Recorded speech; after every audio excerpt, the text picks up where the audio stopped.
The following is a production of DallasCowboys.com and the Dallas Cowboys Football Club. Let's go, baby! Are you ready for a break? Yes. Are you ready for a break? Absolutely. Ready for a break?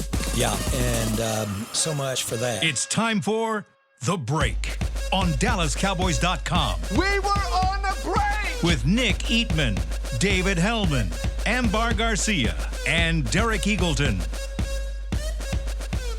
Welcome back to Cowboys Break. I'm Amber Garcia, joined by Nick Inman and David Hellman. The draft week is finally here. It starts tomorrow, and yesterday was a press conference, first press conference pre-draft, where we got to experience some of these technology issues. Our group didn't really get a questioning yesterday, but we got to put it out there. It wasn't y'all's fault, right? Got to address the elephant in the room, man. There's no way around it. I promise I was there, okay? It's not like I'm making a sandwich during pre-draft press conference. A bologna sandwich. Yeah. No, but we were all there listening. It wasn't What are our you going to fault. ask, Dave? I mean, was what gonna- were you going to ask? I was going to ask Stephen Jones, you know, you're so insistent on addressing the team's needs in free agency so you can draft purely, but you don't have a slot receiver. So what gives? I'm very curious about the fact that the Cowboys haven't done anything with Randall Cobb's absence. So I wanted to know if they were putting a higher priority on drafting a receiver, or do they think they can find a veteran in free agency after the draft? But Well, Dale. Is it Dale? Oh, Dave. Sorry. yeah, We're confident in the receivers we have. We have a lot of good receivers behind those starting two, and it's hard to replace Randall Cobb, but we're confident we can go into the draft. So there's some good receivers in there if that's the route we want to go. But we're confident we don't have to get a wide receiver if we don't need one. There you go. A really good impression and a bad answer. Okay, exactly. Which is Remember when we had the whole player by committee thing? Yeah, that lasted 8 weeks. And I was going to ask to McCarthy. I was like, obviously you don't know that they haven't drafted a safety in almost 2 decades, but you had Clinton Dix in Green Bay. What are you expecting? What type of player are you expecting to get in? Does that solidify your safety position going into the draft? Dave? Oh, do you want me to do the impression? I guess we don't have the answers to that. I'm not going to try to do the impression, but I genuinely do think Stephen Jones, whenever it was that he talked, he went on 103 The Fan a week ago and said, we spent significantly at safety. We made this significant addition. And I was like, oh man, I didn't realize $4.5 million for Clinton Dix was this insane investment. I didn't realize that. So I don't know this for sure, but we know the Cowboys value a lot of positions more than they value safety. And we know that they feel pretty good about and Darian Thompson along with Xavier Woods. And I'm just, after what happened last year, I'm not going to get my hopes up that they have these big plans on drafting a safety. Sorry, Amber.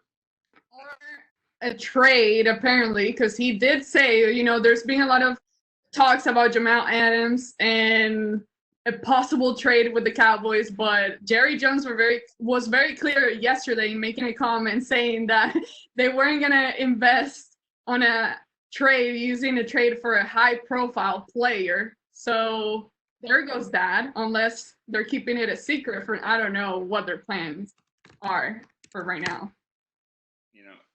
If anybody, I'll go back real quick what we were talking about.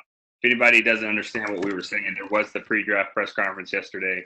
They had all the media guys and girls in there talking about, different questions, and it was their turn. When it got to my turn, they couldn't hear me. When it got to Dave's turn, they couldn't hear me. And don't you find it ironic, Dave, that as we're doing this and talking about this, the guy that's running this whole thing just sent us an email that asked us if we want to test for tomorrow's thing, which we definitely need to test.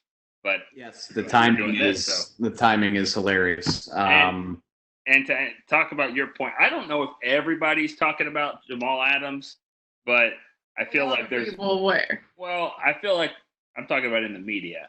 I think it's being driven by one or two people, and I think a lot of people are picking up steam there. Jerry said it highly unlikely, and I believe that. That's one thing I do believe. And these press conferences that yesterday are always so frustrating because I'll never forget them telling us in 2016 that drafting a running back really high isn't that smart of a move, and then they picked Ezekiel Elliott like 3 days later. So they don't really want to give you a lot of information. So I don't know. Do you think they would get someone, Dave? Do you think they'll? No, not at all. But yeah, I mean, if they had plans on doing it, they wouldn't tell us about it. It's lying season. That's what happens in the lead up to the draft. But for the cost of what you'd have to pay for Jamal Adams, I have a hard time believing the Jets would let him go for just one pick, even if it was a first-round pick. On top of that, I mean, that's just another guy that needs a big contract really soon. I mean, it's risky drafting players. You never know if they're going to pan out, but they need to find some cheap talent. They have enough expensive talent. That's something that, no offense to the fans, it takes a long time to really understand that, because they look at it, and some certain media people look at it too, and they say, well, he's better than anybody you're going to get at 17, which is true. But you've got, like you said, you had 4 years with a quarterback making less than $2 million a year. You should have done more with that. I mean, you can't just keep getting these players in there. You need cheap players, like you said, Leighton Vander Esch. He needs to play 2 or 3 years on a deal like this and be really productive. And it hurts when when your first round picks turn into Amari Cooper and he's making $20 million a year. So. Yeah. I mean, it's way more likely than not. The Cowboys would be a better team in 2020 with Jamal Adams and no first-round pick. But you look at the long term, you look at what it's going to cost you, you look at the overall health of your roster, 1 to 53. Like, I mean, they've got, their top 12 is among the best in the NFL, but it's, players 15 through 30. Those guys do a lot of heavy lifting on good teams, and you need draft picks to make that work. And if they traded for Jamal Adams, I wouldn't hate it. I would compliment the move, but I understand why they're more committed to trying to replenish their roster with affordable talent.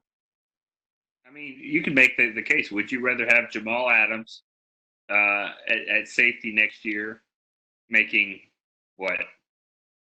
12 million, 13 million a year, probably more than that. Depends on when he would get his deal. I mean, he doesn't need to be re-signed right now. Whatever his rookie salary is, it's probably like 5 or 6 right now. But I mean, he will be worth like 15 million a year very soon. Or Grant Delpit or Xavier McKinney for $1 million maybe. I mean, absolutely, yeah. And Xavier McKinney and Grant Delpit might not ever be as good as Jamal Adams. Like I said, I mean, Jamal Adams unquestionably makes you better in 2020, but this draft, I just keep going back to how important I think this draft is for the Cowboys' chances of competing on a higher level. I mean, they need to find 3 or 4, starters or heavy contributors in this draft class if they be a playoff caliber team, a team that's capable of winning playoff games. Also, I love Will McClay to death. I like all of the guys in the Cowboys personnel department, but this is a big draft for their reputation. They really earned their stripes and got a lot of well-deserved accolades for how well they drafted from 2014 to 2016. 2017 draft looks fine. I mean, terrible. I think terrible is a stretch because you got 3 starters out of it. You got Jordan Lewis, you got Cheeto Awuzie, and you got Xavier Woods. They're not like amazing players. They found 3 starter caliber players. Obviously, Taco's a bust. Yeah, but those 3 starting caliber players are players that the Cowboys are looking to upgrade with. 2017 is not good by any stretch. 2018, you got Gallup, and we'll see about Leighton. Jury's still out. 2019 looks pretty rough. Like, they need to hit on this draft. If the narrative of the Cowboys being among the best drafting teams in the league is true, this draft is really important. They need to kind of get back on the horse because the last 2 or 3 years have been mediocre to bad. So this is important for a lot of reasons. I mean, 2016, there's more good players that have come out of that combined than 17, 18, and 19 together, right? Which, yeah, and, 2016, I don't know if it's fair to say 2016 is the standard. I mean, that's one of the 2 or 3 best draft classes in Cowboys history. But, 2015, you found an all-pro corner in Byron Jones. You have found a 4-year contributor in Damian Wilson. 2014, I mean, your 2 big picks from 2014 are still on the team, Zach Martin and DeMarcus Lawrence. I mean, you gotta, and even, Anthony Hitchens was a 4-year starter while he was here. That was a great pick for where you found him. They need that. They need their first, second, third, and preferably 4th round pick to, don't all have to start, but those are guys that need to be contributing big time from the get. It's going to be interesting to see because I was having a lot of hopes on hopefully getting the players from last year's draft to have a good offseason, get a lot of workouts in, gain some power, get healthy, and start training camp off pretty well. But with everything that's going on, now it makes me wonder how much this virtual life is going to affect their physical performance when they do get back on the field. So we'll see what the Cowboys decide to do. Now, staying on the topic of the defense, just for a moment, we're still having some confusion here as to what the Cowboys plan to do there, whether it's a 4-3 defense or a 3-4. I mean, they say it's a 4-3, but then you get talking about different players that look more like a 3-4. So what did you guys gather from what McCarthy said yesterday? He was pressed pretty hard about that. Like, what is it? What's it going to be? 3-4 or 4-3? And I mean, it doesn't matter that much. You just nailed it, Amber. Thank you. Doesn't really matter. And I think there's only confusion if you're obsessed with the label as this black and white thing that matters. And you know what? It makes sense why people feel that way, because the last defensive coordinator had a very rigid black and white approach to things. We're going to have 4 down linemen. The right end is going to have this skill set. I need this from my under tackle. My left end is going to do this. We're going to play these coverages. I get it, but Rod Marinelli's gone. And I just don't think that Mike Nolan and Mike McCarthy are going to approach their defense that way. It is a 4-3 front. They're going to have 4 down linemen, at least for the time being. But from the sounds of it, they want to bring pressure with players that aren't necessarily always pass rushers. Jalen Smith comes to mind. Aldon Smith and Randy Gregory are also obviously versatile guys that could play in either front. I think you're going to see a lot of everything. And it should be exciting more than confusing, because for years and years and years, we kept hearing, oh, that guy's not a scheme fit. That guy doesn't do what we want to do. Well, we'll see. I mean, they haven't drafted anybody yet, but it sounds like they just want to draft good football players and figure out what to do with them later, which is how everyone in the world should approach this thing. I'm excited to see what it's going to look like. Yeah, me too. I mean, when you look at Randy Gregory and Aldon Smith, if those 2 guys get reinstated, and it sounded like Jerry and Steven didn't really want to be the ones to talk about that because it's a touchy situation and they don't know. And I guarantee the NFL's thinking about bigger things right now than reinstating some of these players. But, they look like 3-4 pass rushers. That's what they look like. Their body types are. DeMarcus Lawrence looks like he is a 4-3 pass rusher. He doesn't have a great fit in a traditional 3-4 scheme. Dontari Poe looks like a 3-4 guy. Gerald McCoy, to me, a 4-3. But that's the beauty of it. I mean, you can make these switches in between a series, in between a play. And I think that's just saying what Dave is pointing out. Just get good play. I think a really good example of this is 2 of the guys that we're talking about a lot at the top of the draft, Kayvon Chason out of LSU and Zach Bond out of Wisconsin. I wouldn't be shocked if under the previous regime, both of those guys were out of consideration because we don't know if he can put his hand on the ground and play right end. Does that remind you of TJ Watt at all? That was the bit, can he put his hand on the ground and go? Whereas if the Cowboys were to draft Zach Bond, they would probably say, all right, we're going to find some looks for you where you can rush as an outside rusher, can play a little bit of Sam linebacker, you can do this, that, and the other. And by the time it's all said and done, you'll be playing 67% of the snaps. And that sounds awesome to me, rather than just saying, well, He's never really been a 4-3 end, so get him off the board. We don't like him. When we went to a restaurant in Indianapolis at the combine, we were fortunate enough. Dave and I were fortunate enough to go with some of the other media guys, and we were just kind of talking a little bit on the record, mostly off the record, and McCarthy said exactly that. He said, if you got a player that doesn't really fit your scheme, but he's a great player, then you need to change your scheme. And I look over at Dave, and Dave he didn't do it, but he might as well did like the Deion Sanders. It was just like, thank you. Now we'll see if he can actually do that, but no, they've said everything I want to hear, but now this is like the first true test. Obviously, we haven't seen any actual football under Mike McCarthy, but the decisions they make this weekend could go a long way about, shaping what they actually want to do. So that's really exciting. Now, another thing that was discussed yesterday and that actually Jane Slater was pressing on pretty hard, it was about Dak Prescott. Dak Prescott was the topic of discussion yesterday. The whole franchise tag number was recalculated, and he finally came out with the total, 31 point something, 31.4, around there, which was kind of around the amount we were expecting.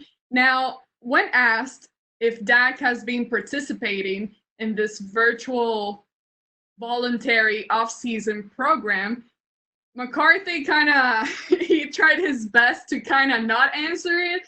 Basically said that Dak has been in communication with the coaches, but he's not going to be taking role of all the players that do take part on this program because it is voluntary. Now, in the way that I heard it, that didn't make me feel like it sounded as if Dak was participating in the voluntary program or not. What do you guys think? I think that I think that Mike McCarthy answered that question as best as he can, because it is like you said, it's a voluntary program.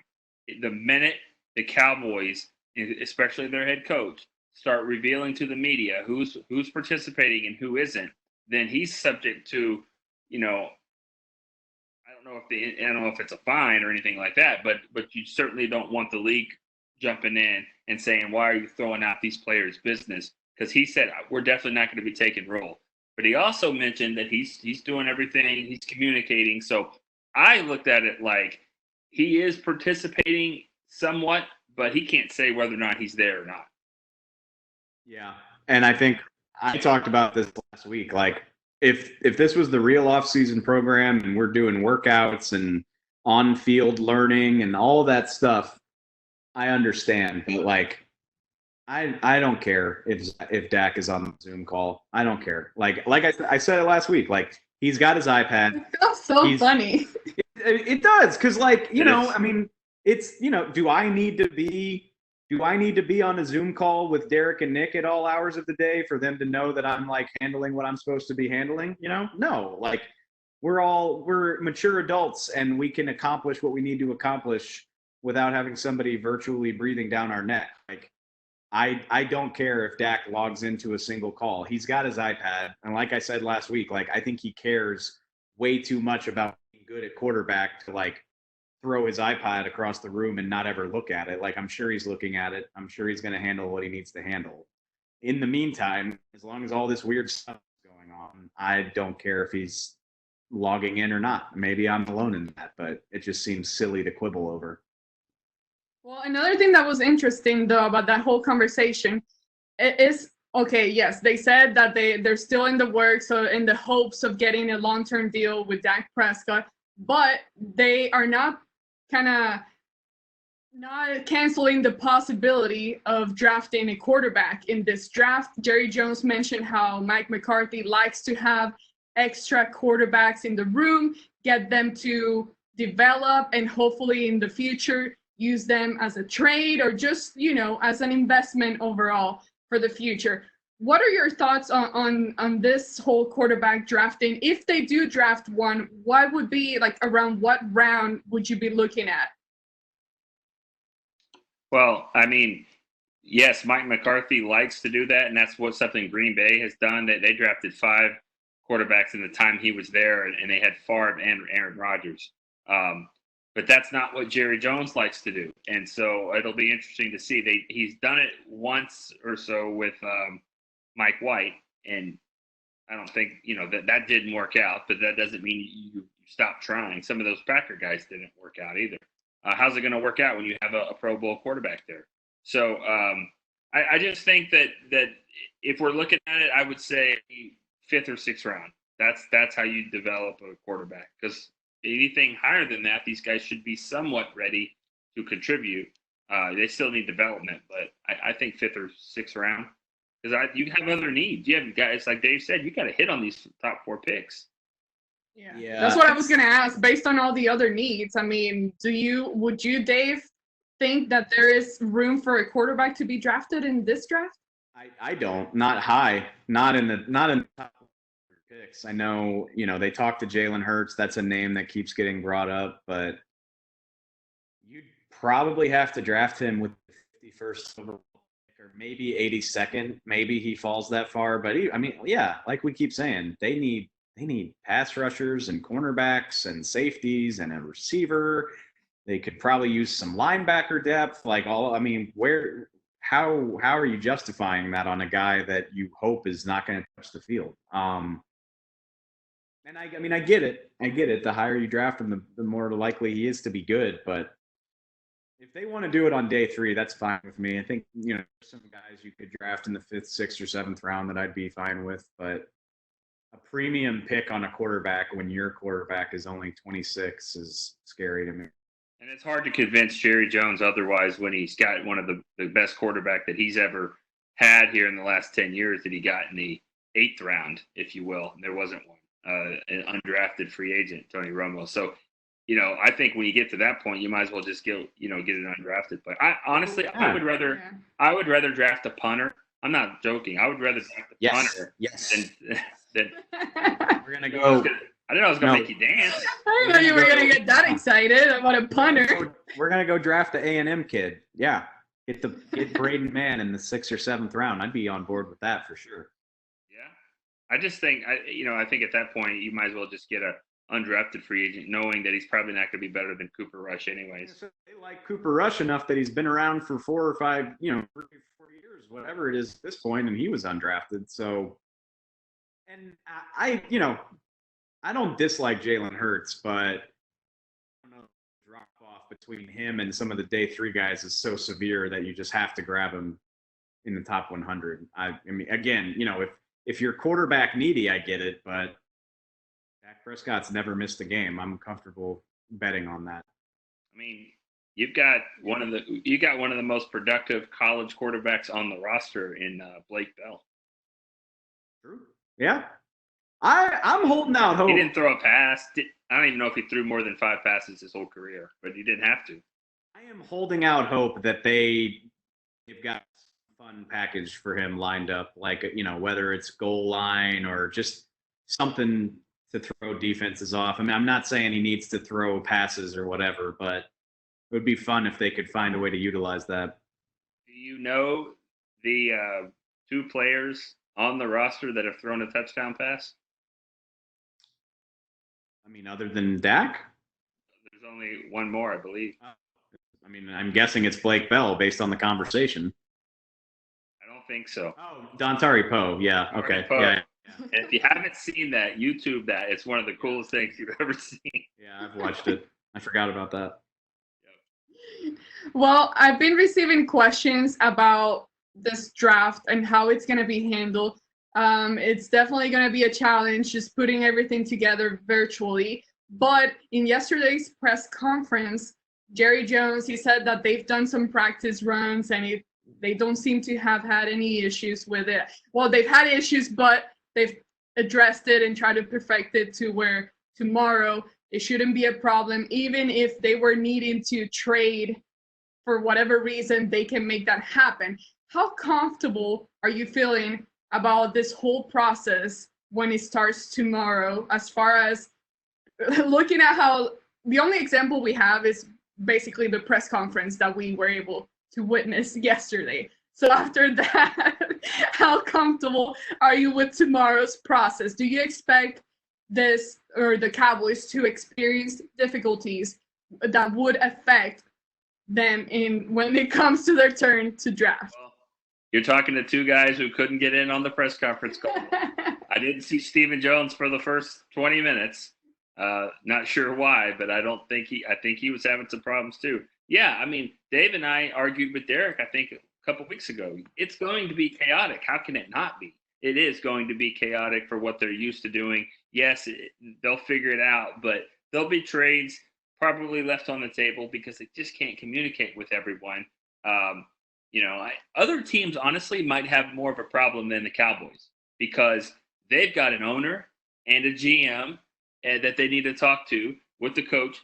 Jerry's going to make the call if they really need to. So, the owner and the GM are in the same head. So that's an advantage right there for the Cowboys.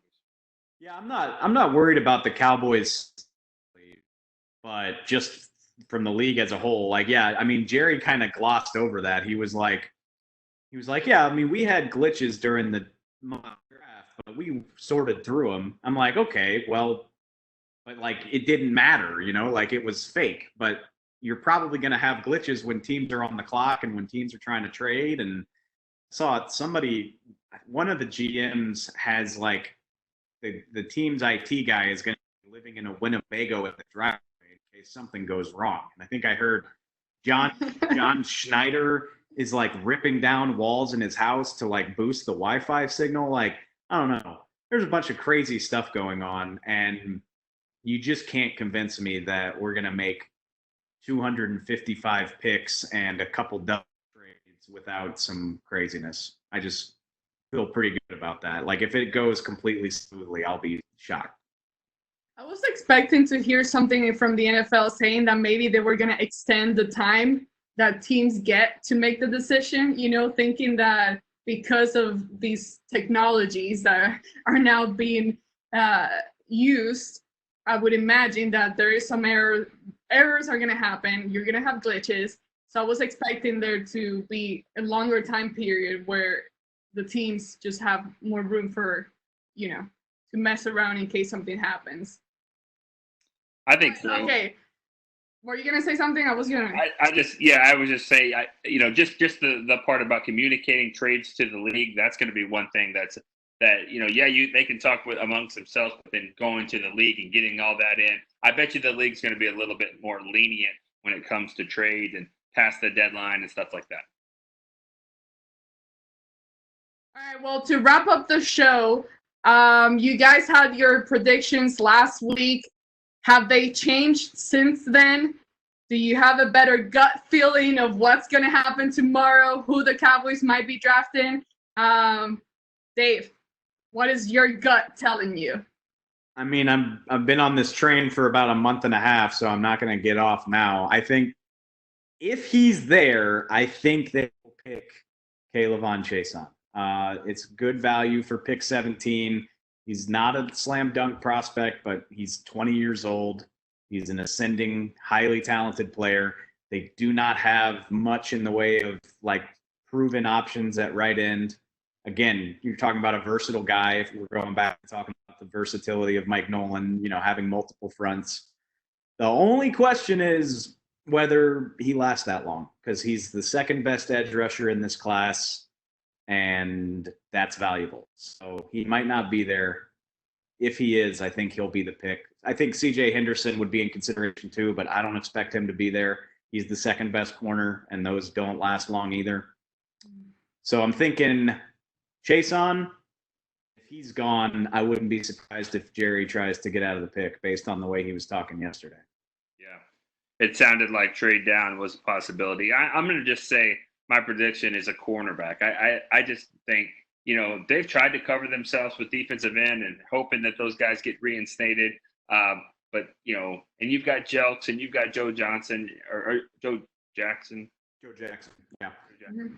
Joe Johnson, great basketball player, by the way. I think that I just think cornerback, and if they don't get, Henderson, I see them trading back. Maybe Fulton from LSU, maybe the kid from TCU. Gladney and AJ Terrell from Clemson are both names to know too. Yeah. I mean, that would be a trade back, but I just can't imagine them not getting a cornerback high. If you have a possibility to get a corner tomorrow night, I think they should. All right, well, we don't need to keep guessing because we will find out tomorrow night. Finally, we'll get to know what the Cowboys decide to do with their first-round pick at number 17. Dave, do you want to just go ahead and tell what time the draft show is starting tomorrow? We will be going live at 6:30 Central Time. So if you're on the East Coast, 7:30. It's going to be me, Kyle Yeomans, Kevin Turner, and then Dane Brugler is coming back for the entire 3 days. So the four of us will be on. We'll have you covered. And then Friday and Saturday, we get Jeff Kavanaugh and Brian Broaddus are coming over from the fans. So we will have all of the usual suspects from Full past house. drafts. Yeah, we got the whole team together. It's going to be a ton of fun. Hopefully we don't have any glitches. Not together. Well, together. Hopefully we can make all the technology work. But yeah, it'll be a lot of fun. We will be there all 3 days, all 255 picks. Well, there you have it, guys. Make sure to tune in and check out DallasCowboys.com. You can find everything, all the broadcasts on the app, on the website, on connected TV, YouTube. I'm assuming it's everywhere. It's going to be in every single platform that you can think of. So thank you guys so much for joining us. Thank you, Nick. Dave, thank you. See you guys next week, once we have all the Cowboys draft picks and we can talk about them. So this has been The Break on DallasCowboys.com radio.